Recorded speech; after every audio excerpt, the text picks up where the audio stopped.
سلامونه قدرمنو لیدونکو جوړ په خیر ستړي مشي د یوسف هیواد دوستم له ډنمارک نه د افغان غږ د رادیو چلوونکی موږ د هغه ټولنې د یو فعالیت نه چې ډېر کوچنی فعالیت دی او یوه هڅه ده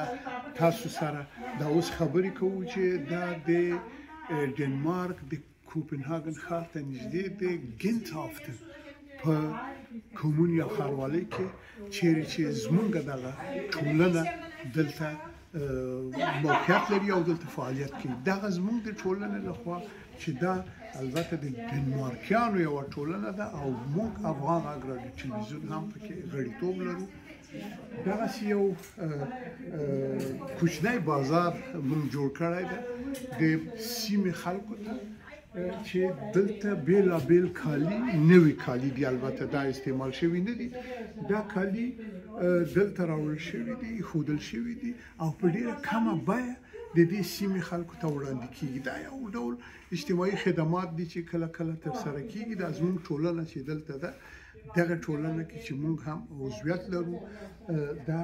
کله کله داسې کېږي په هرو 2 میاشتو کې یو ځل یا په هر یو میاشت کې یو ځل تاسې وګورئ دغه کالي بېلابېل دي ګورئ چې دلته خلک هم ورته ډېر راغلي دي د هرې خوا نه نو داسې یعنې تاسو ته د بېلګې په توګه زه وښیم چې اوسنده په ډېر کمه بیه چې دا په نورو ځایو کې مثلا دا مکمل 2-3 سیټه دي چې دا هر یو دا کېده 500 کرونه اما اوس په هغه د 1.5 کرونه باندې داسې ورکول کېږي داسې هم د نارینه‌و دي هم د ښځو کالي دي دا داسې یو خدمات دي چې کله کله د دې امکان شته ده خو هر وخت نه وي نو Fordi hvis du spurgte, hvad man så har mange gange besluttet på, så afgør men der var noget, der ikke var helt tilfredsende.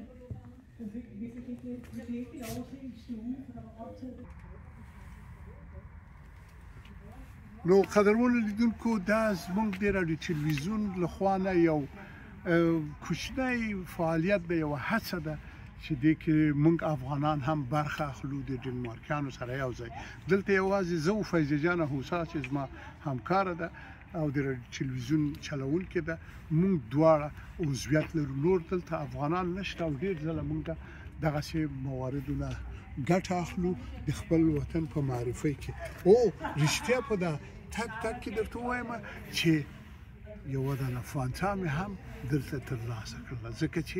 د افغان غږ د تلویزیون نه ډېره ستاینه وکړه